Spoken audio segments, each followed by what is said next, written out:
तो हेलो बेटा, होपफुली आप लोग सब घर पे होंगे, सुरक्षित होंगे। ठीक है, तो चलो आज हम बात करने वाले हैं कि आपके 12th के सिलेबस के बारे में। ठीक है, कि 12th का सिलेबस आपका कैसे हम एक साल के यानी आपका 10 मंथ के ड्यूरेशन में कैसे ख़त्म करने वाले हैं।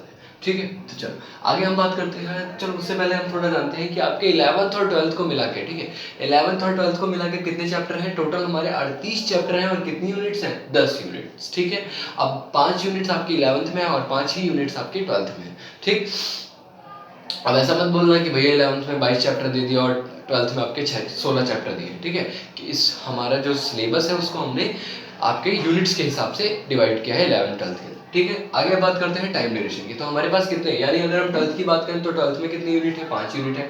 5 यूनिट के अंदर 16 चैप्टर। कितने चैप्टर हैं? 16 चैप्टर। अब इन 16 चैप्टर में कितना हमारे पास टाइम है? 10 मंथ। 10 मंथ। अब देखो मैं एक एग्जाम्पल छोटी सी मानता हूँ कि मैं 6 क्लासेस में पर चैप्टर, यानी एक क्लास को, एक चैप्टर को खत्म करने के लिए मैं कितनी क्लासेस लूंगा? 6 क्लासेस।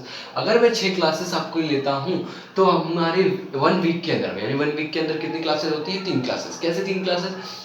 टीटीएस या एमडब्ल्यूएफ में, लेकिन सैटरडे संडे का अलग प्लान है। ठीक है, उसके लिए अभी चिल्लाना मत, आगे बात करते हैं। तो 1 वीक के अंदर अगर हम बात करते हैं तो 3 क्लासेस होती है। तो 3 क्लासेस के अकॉर्डिंगली, यानी हमारे पास 10 मंथ के अंदर 4, यानी एक मंथ के अंदर 4 वीक होते हैं, यानी कितने? 4 हफ्ते होते हैं। तो 4 हफ्ते के अंदर 40 इंटू आपका 3, यानी पर वीक में 3 क्लासेस। तो 40 इंटू 3 हमने किया तो 120 क्लासेस हो गई। यानी 120 क्लासेस में आपका क्या करना है? हमें आपका 16 चैप्टर आपके खत्म करना है। ठीक है, लेकिन अगर हम इस assumptions के अकॉर्डिंग चलते हैं, आपके 6 वाले क्लासेस के अकॉर्डिंग, तो हमारे 96 क्लासेस में हमारे पूरे के पूरे 16 चैप्टर खत्म हो जाते हैं। ठीक, अब अगर हम बात करते हैं यहाँ पे बचे 24 दिन, तो 24 दिन में हमें तालियां या कुछ और नहीं करना है। ठीक है, तो अगर हमें करना क्या है 24 दिन में, हमारा क्या होगा? आपका ये 24 दिन आपके मिड में रहेंगे, मतलब बीच बीच में रहेंगे। जैसे चैप्टर खत्म हुआ, टेस्ट होगा, तो टेस्ट के लिए भी टाइम मिल गया।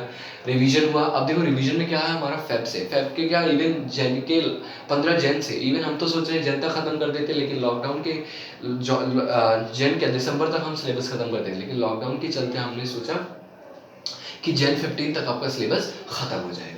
ठीक, तो आपका टेस्ट सीरीज भी होगी बीच में, फिर आपका होगा 24 को आपका, और इन्हीं 24 डेज में आपका एक छोटा छोटा सेमिनार होगा 10-15 मिनट का। इन सेमिनार में आप अपने बारे में बताएंगे, या तो आप कोई टॉपिक लेके समझाएंगे। ठीक है, बोर्ड पे आपको ही आना होगा। ठीक है, मैं नहीं आऊँगा, आप ही बताएंगे सब कुछ। ठीक है, उस दिन मैं आपका स्टूडेंट बनूंगा, आप मुझे पढ़ाएंगे। ठीक है, आगे बढ़ते हैं। तो आगे अगर हम बात करते हैं आपका सैटरडे संडे की। ठीक है, तो मेन चीज़ पे आते हैं, मुद्दे की बात पे आते हैं, सैटरडे संडे। तो सैटरडे संडे की आपके होंगी जेई और नीट की क्लासेस। ठीक है, जेई और नीट की क्लासेस का क्या मतलब हुआ? जेई नीट का क्लासेस का मतलब हुआ, तो जेई तो हमारा पॉइंट है ही नहीं, तो जेई का हम क्रॉस करते हैं। ठीक है, अब हम बात करते हैं अपनी नीट की क्लासेस पे। देखो हमें, क्योंकि हम तो बायो वाले, हम नीट पे जाएंगे। चलो, तो यहाँ पे हम बात करते हैं नीट की। तो नीट की अगर हम बात करें तो 45 क्वेश्चन। देखो अब नीट का पैटर्न क्या होता है? एग्जाम पैटर्न बहुत ही सिंपल होता है कि 45 क्वेश्चन फिजिक्स से होते हैं, 11th-12th से, मतलब 11th-12th की फिजिक्स मिला के टोटल 45 क्वेश्चन होते हैं। केमिस्ट्री की बात करें तो केमिस्ट्री में भी 11th-12th के क्वेश्चन आपके सिलेबस मिला के 45 क्वेश्चन होते हैं। बायो की बात करते हैं तो 90 क्वेश्चन उसमें आते हैं। अब देखो बायो में भी आपका दो चीजें हैं ना, बायो में एक बॉटनी है और एक जूलॉजी है।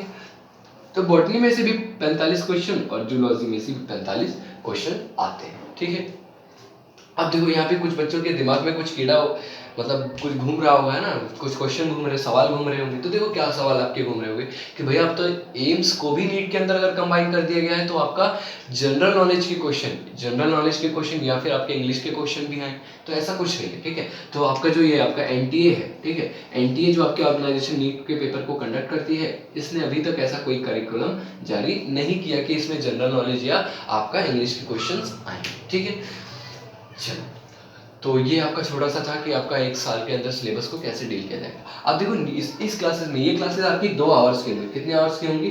2 आवर्स की, मतलब मेरी क्लासेस होंगी। इनमें हम क्या करेंगे, आपका चैप्टर्स को, अब आप 12th में हैं तो 12th के तो आपके 12th के तो चैप्टर रिवाइज होंगे ही होंगे, उसके साथ साथ आपके 2-2 चैप्टर या 3-3 चैप्टर करके, 2 चैप्टर या 3-3 चैप्टर करके आपके 11th के भी रिवाइज किए जाएंगे।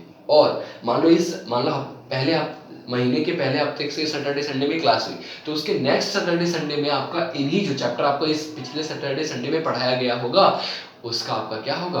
100 यानी 100 क्वेश्चन पर चैप्टर के अकॉर्डिंगली आपको एक टेस्ट सीरीज मिलेगी, और उस टेस्ट सीरीज को आपको क्या करना है? वहीं पे बैठकर सॉल्व करना है। मेजॉरिटी ऑफ द वहां पे सॉल्व करना है। जब तक आप उसको सॉल्व नहीं करेंगे तब तक आप घर नहीं जाएंगे। ठीक है, घर का आप देख लेंगे वो तो बाद में, ठीक है। लेकिन यहाँ पे 100 क्वेश्चन की टेस्ट सीरीज आपको मिलेगी, वो आपको सॉल्व करना है। डाउट बनता है तो आप डायरेक्टली आप हमसे पूछ सकते हैं, ठीक है। मुझसे बायो का पूछ सकते हैं, बाकी आप सचिन सर से फिजिक्स और केमिस्ट्री का पूछ सकते हैं, ठीक है। जेईई और नीट की क्लास अलग से हैं, आप इसके लिए आप सचिन सर से बात कर सकते हैं, ठीक है। ठीक, तो ये चीज़ें हैं आपके लिए। अब देखो, अब जाने से पहले है ना, थोड़ा बहुत ये फालतू की नॉलेज हो गया, थोड़ा नॉलेज वाली बात करते हैं। चलो, तो अभी आप मुझे पता है क्या बताएंगे, आप मुझे कमेंट सेक्शन में बताएंगे कि डीएनए की डिस्कवरी किसने की, ठीक है। बहुत ही छोटा क्वेश्चन है, पूछता है कई बार नीट में भी पूछा गया है कि हु डिस्कवर द डीएनए, तो डीएनए की खोज किसने की, चलो वो भी बताएंगे आप। उसके बाद आप बताएंगे मुझे कि चार्ल्स डार्विन नाम के जो साइंटिस्ट या कह लो फिलोसफर थे, ये चार्ल्स डार्विन जो थे, इन्होंने कौन सी बुक लिखी थी, ठीक है। इनकी या कोई थ्योरी ही बताएं तो इनको इनके बारे में ही बता दो, चलो ठीक, इतना आसान कर दिया, इनके बारे में ही बता देना, है ना, कि इन्होंने किस में योगदान दिया, क्या क्या चीज़ किया, कहाँ कहाँ गए थे, ठीक है। आपके इवोल्यूशन चैप्टर से रिलेट करते हैं, ये कहाँ से है, इवोल्यूशन चैप्टर से, ठीक है। डीएनए वाला चैप्टर आपके जेनेटिक्स में से है, वो आप जानते हैं, ठीक है।